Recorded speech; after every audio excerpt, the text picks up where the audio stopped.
widower of You May Want to Marry My Husband writer opens up more than a year after his wife's cancer death and says he has been able to find small moments of happiness. America's heart collectively broke when a woman dying of cancer penned a dating ad for her husband, hoping to help him find love again. Amy Krouse Rosenthal's New York Times essay You May Want to Marry My Husband was read by thousands as it went viral, just 10 days before her death. And no one was more touched than her husband Jason Rosenthal, who said he still has no idea if he will ever fall in love or marry again. But while his wife's essay didn't deliver any long-term suitors, Jason said it did bring some humor during the darkest period of his life. Hundreds of women couldn't help but be intrigued by the man Amy described as thoughtful, handsome, and an absolutely wonderful father to their 3 children. He is an easy man to fall in love with, she wrote. I did it in one day. The most genuine gift I can hope for is that the right person reads this, finds Jason, and another love story begins. Jason said a group of women reached out to him and professed their commitment after the essay was published in March 2017. You have to remember that piece came out days after she died. A lot of those early months to me were foggy, he told Today. But some of it provided a nice bit of levity and humor. Jason said he received messages from a number of interested women, including one who had a very specific deal breaker. I will marry you when you are ready, the woman wrote. Provided you permanently stop drinking, no other conditions. I promise to outlive you. Thank you very much.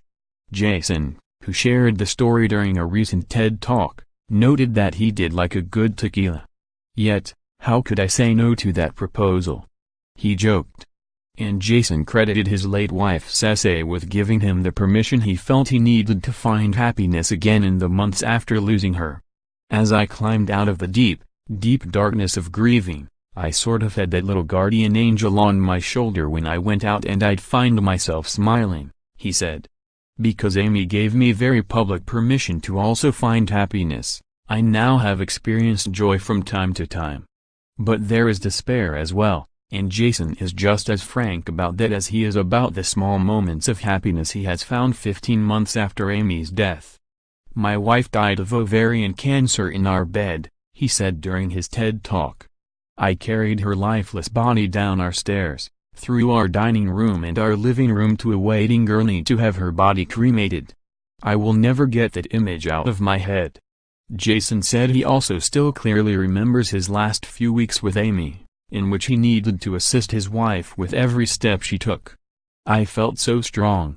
I'm not such a big guy, but my arms looked and felt so big and healthy compared to Amy's frail body, he recalled. But Jason said his and Amy's love also continued to grow stronger up until her last day. Now Jason is simply trying to live day to day, finding the beauty in the small things in life and in the time spent with his 3 children. The great irony of my life is that it took losing my wife of 26 years, my best friend and mother of my 3 children, to truly appreciate each moment and each day, he said. Following in Amy's footsteps, Jason has written his own modern love essay which will be published in the New York Times in honor of Father's Day. He has also set up a foundation in Amy's name to research ovarian cancer and children's literacy initiatives,